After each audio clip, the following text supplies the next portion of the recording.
বাংলাদেশের সেনা প্রধান বর্তমানেও যিনি সেনা প্রধান রয়েছেন ওয়াকারুজ্জামান সাহেব, হজ থেকে আসার পরে দেখা যাচ্ছে তার মুখে খোসা খোসা দাড়ি, চমৎকার দাড়ি দেখার পরে অনেকে খুশি হয়েছে, ব্যক্তিগতভাবে আমাকেও ভালো লেগেছে আলহামদুলিল্লাহ। তার কারণ দাড়ি রাখা কার সুন্নাহ? রাসূলের সুন্নাহ। এখন উনি মানুষকে দেখানোর জন্য দাড়ি রাখলো না আল্লাহ রাসূলের জন্য রাখলো এটা কে জানে, কিন্তু তার দাড়ি রাখা দেখে অনেকে সমালোচনা করতেছে। যিনি মনে হয় গুপ্ত হবে, গুপ্ত জামাতের লোক হতে পারে, দাড়ি রাখলো কেন? আরে ভাই, দাড়ি রাখা এটা কি কোনো দলের কাজ না রাসূলের কাজ? কথা বলে না কেন? এখন একটা লোকের দাড়ি রাখা দেখে আপনি গুপ্ত বলবেন, সমালোচনা করবেন, তার বিরুদ্ধে ট্যাগ দেবেন। মনে রাখেন রাসূলের সুন্নাহকে মহব্বত করার কত গুরুত্ব। রাসূল বলেছেন মান হাব্বা সুন্নতি ফাকাত হাব্বানি, যে ব্যক্তি আমি নবী আমার একটা সুন্নাতকে ভালোবাসলো সেজন্য আমি নবী আমাকেই ভালোবাসলো। ওয়ামান আহাব্বানি, আর যে ব্যক্তি আমি নবী আমাকে ভালোবাসবে ওয়া কানা মাই ফিল জান্নাহ, সে আমি নবী আমার সাথে জান্নাতে থাকবে। আর একটু জোরে বলেন না সুবহানাল্লাহ। তাহলে একটা লোক মুখে দাড়ি রাখতেছে, দাড়ি ছোট হোক আর বড় হোক, ও কার জন্য দাড়ি রাখলো এর নিয়ত একমাত্র অন্তরের খবর কে জানে? তাহলে আপনি আমি খামাখা সমালোচনা করে গুপ্ত বলে তার বিরুদ্ধে কথা বলে কেন গুনার ভাগীদার হব? আমি নিজে দাড়ি রাখতে পারিনি, আর একজন দাড়ি রাখছে, বরং তার প্রশংসা করা উচিত, তাকে ভালো বলে সাব্যস্ত করা উচিত। ইসলামের কোনো বিধিবিধান নিয়ে কটাক্ষ করার কোনো সুযোগ ভালো করে বোঝেন। দাড়ি রাখে বাংলাদেশে অন্যায় অপকর্ম করে এমন লোক নাই। দাড়ি আছে সুদ খায়, দাড়ি আছে ঘুষ খায়, দাড়ি আছে মানুষ খুন করে। দাড়ি রাখছে দেখেই যে অন্যায় করবে না বিষয়টি এমন না। দাড়ি রাখছে দেখেই যে সে অন্যায় করে পার পাবে তাও না। দাড়িওয়ালা ব্যক্তি অন্যায় করলে শাস্তি হবে না তাও না। কিন্তু দাড়ি একটা রাসূলের সুন্নাহ, রাসূলের মহব্বতে যদি কেউ রেখে থাকে, সুন্নাতের বিরুদ্ধে কথা বলা, কটাক্ষ করা শরীয়ত সমর্থন করে, বরং ইসলাম বিরোধী কাজ। আপনি যখন ইসলামের কোনো বিধানকে, রাসূলের কোনো সুন্নাতকে খাটো করে দেখবেন, এর দ্বারা ঈমান ভঙ্গ হওয়ার সম্ভাবনা আছে। সুতরাং রাসূলের সুন্নাহ, কোরআন হাদিসের কোনো বিধানকে আমরা কখনো ছোট করে দেখব। আল্লাহ তাআলা আমাদেরকে ইখলাসের সঙ্গে সব ইবাদত করার তৌফিক দান করুক, বলেন আমিন। তাহলে চিৎকার করে বলেন, নামাজ পড়বো একমাত্র কার জন্য? রোজা রাখবো কার জন্য? হজ করব কার জন্য? যাকাত দেব কার জন্য? জিকির করব কার জন্য? আমাদের জীবনের প্রত্যেকটা কাজ যখন ইখলাসের সাথে একনিষ্ঠভাবে আল্লাহর জন্য হবে, তখন আল্লাহ আমাদের ইবাদতগুলো কবুল করে নেবে ইনশাআল্লাহ। তাহলে আলোচনা করতেছিলাম ইখলাস। জীবনের সবচেয়ে গুরুত্বপূর্ণ বিষয় হলো ইখলাস। সবকিছু একনিষ্ঠভাবে আল্লাহর জন্য করতে হবে। রাসূল আরবি সাল্লাল্লাহু আলাইহি সাল্লাম হাদিস শরীফের মধ্যে বলেন, অত্যন্ত গুরুত্বপূর্ণ একটা হাদিসের ভেতরে রাসূল আরবি সাল্লাল্লাহু আলাইহি সাল্লাম বর্ণনা করে বলেন, সহিহ মুসলিম শরীফের 1905 নম্বর হাদিস, 1905 নম্বর হাদিসের মধ্যে রাসূল বর্ণনা করে বলেন, হাসরের ময়দানে আল্লাহ তাআলা যখন বিচার শুরু করে দেবেন, ইন্না আউয়ালান নাস ইয়াকাদা ইয়াউমাল কিয়ামা, আল্লাহ কিয়ামতের ময়দানে সর্বপ্রথম যেই দিন বিচার করা শুরু করে দেবেন, আল্লাহ তাআলা সর্বপ্রথম একটা শহীদকে ডাকবেন, যিনি দিনের জন্য শাহাদাত বরণ করেছেন। রাসূল ডাকতে বলবেন, এ শহীদ বলো তো তোমার বক্তব্যটা কি? এই শহীদ বরণকারী, শাহাদাত বরণকারী শহীদ ব্যক্তি আল্লাহর কাছে ডাকতে বলবেন, আল্লাহ, এই দুনিয়ার মধ্যে আমি ইসলামী আন্দোলন করেছি, জালেমের জুলুমের মোকাবেলা করেছি, আল্লাহর জন্য শাহাদাত বরণ করেছি, দিন প্রতিষ্ঠার আন্দোলন করার জন্য জালেমের জুলুমের মোকাবেলা করতে গিয়েছিলাম। আমি হকের পক্ষে ছিলাম, হকের পক্ষে থাকার কারণে ওই জালেমের আমাকে জুলুম করেছে, এই দুনিয়া থেকে জীবন দিয়ে শাহাদাত বরণ করেছি। আল্লাহ তোমার জন্য শাহাদাত বরণ করেছে, তার কারণ তুমি আল্লাহ কোরআনের মধ্যে বলেছো, ওয়ালা তাকুলু লিমান ইয়ুকতালু ফি সাবিলিল্লাহি আমওয়াত, যারা আল্লাহর জন্য জীবন দেয় এরা কখনোই মরে না, এরা হলো জীবিত। আল্লাহ আপনি আল্লাহ আপনার জন্য শাহাদাত বরণ করেছে। আল্লাহ তাআলা ডাকতে বলবেন, হে শহীদ, তুমি মিথ্যা কথা বলো না, তুমি জীবন দিয়ে শাহাদাত বরণ করেছো, কিন্তু আমি আল্লাহ আমার জন্য তুমি শাহাদাত বরণ করো নাই।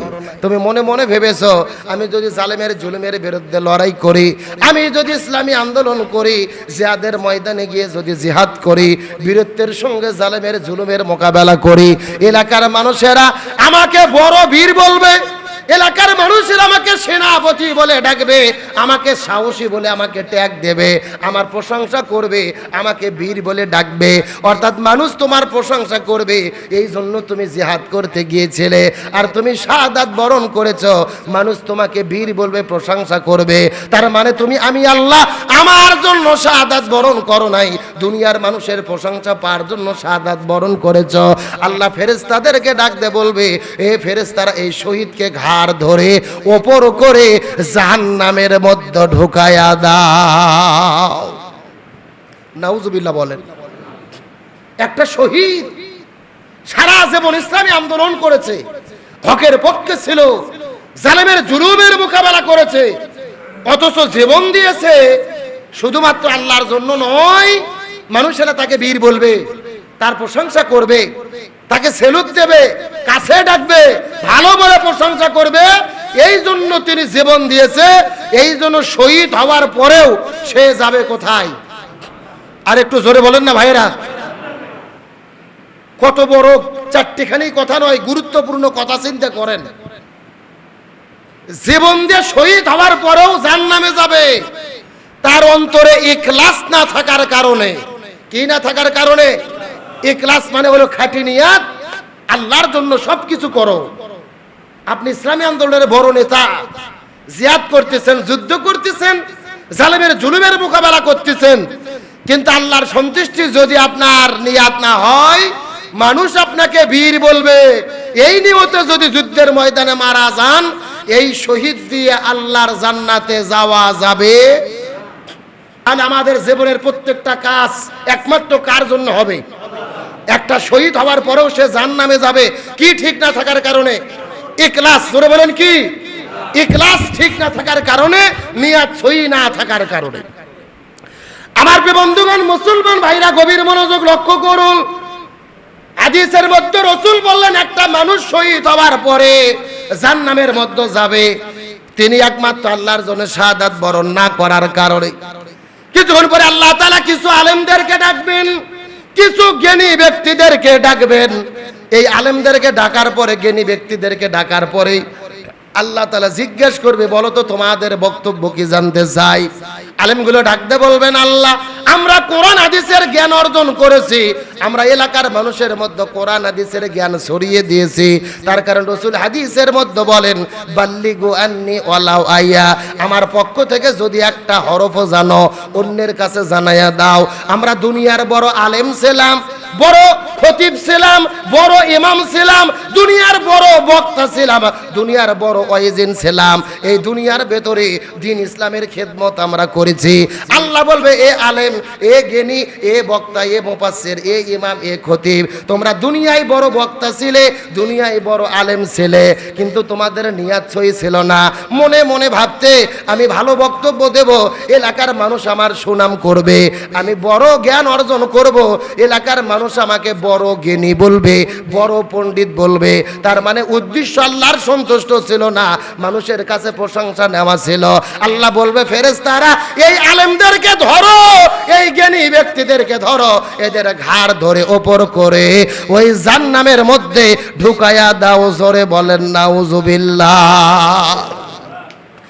হাদিসের গুরুত্ব এখন পর্যন্ত আপনাদের বুঝাতে পারি নাই। একটা মানুষ শহীদ হওয়ার পরেও জাহান্নামে যাবে একমাত্র ইখলাস না থাকার কারণে, আল্লাহর সন্তুষ্টির জন্য জিহাদ না করার কারণে। একটা বড় আলেম ও জাহান্নামের মধ্যে যাবে একমাত্র আল্লাহর সন্তুষ্টির জন্য, জ্ঞান না অর্জন করার কারণে। আমার নবী আল্লাহ তাআলা তৃতীয়বার ফেরেশতাদেরকে ডাক দেবেন, তৃতীয়বার কিছু লোকদেরকে আনা হবে। তারা হলেন দুনিয়ার সবচাইতে বড় সম্পদশালী, দুনিয়ার সবচাইতে বড় ধনী। এই ধনী ব্যক্তিদেরকে আল্লাহ তাআলা বলবেন, তোমাদের বক্তব্য কি জানতে চাই। এই ব্যক্তিগুলো বলবে, আল্লাহ এই দুনিয়ার ভেতরে আপনি এত পরিমাণ সম্পদ আমাদেরকে দান করেছিলেন, দুনিয়ার গরিব দুঃখী মানুষের পাশে দাঁড়াইছে, মসজিদের মধ্যে দান করেছে, মাদ্রাসার মধ্যে দান করেছে, গরিব দুঃখীদের পাশে দাঁড়াই আছে। আল্লাহ তুমি যত সম্পদ দান করেছিলে, এই সম্পদগুলো তোমার রাস্তায় ব্যয় করে দিয়েছে।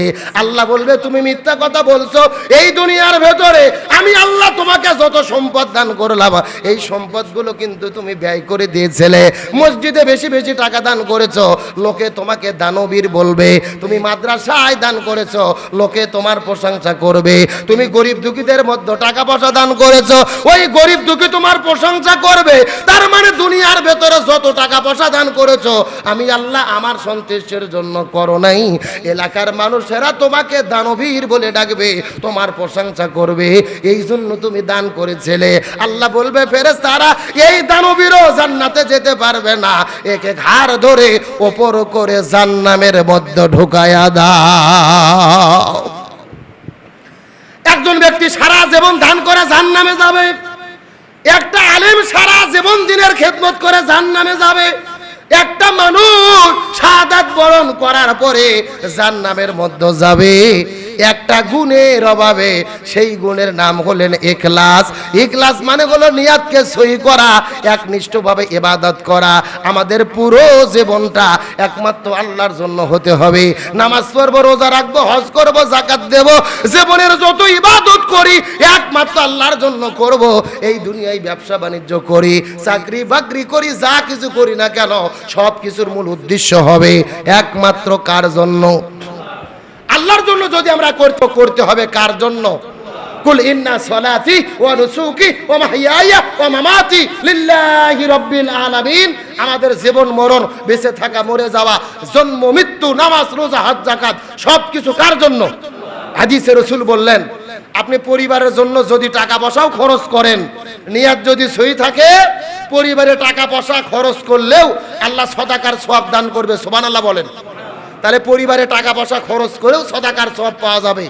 এই জন্য দুনিয়ার আমরা যত কাজ করি ইখলাসের সাথে করতে হবে। এই জন্য কোরআন হাদিসের আলোকে ইখলাসের এত গুরুত্ব, তাৎপর্য। তাই আসুন আমরা আমাদের জীবনকে পরিশুদ্ধ করি। জীবনে যত কাজ আমরা করি প্রত্যেকটা কাজ আল্লাহর জন্য করি। আমাদের জীবনের প্রধান টার্গেট হোক আল্লাহর সন্তুষ্টি অর্জন করা।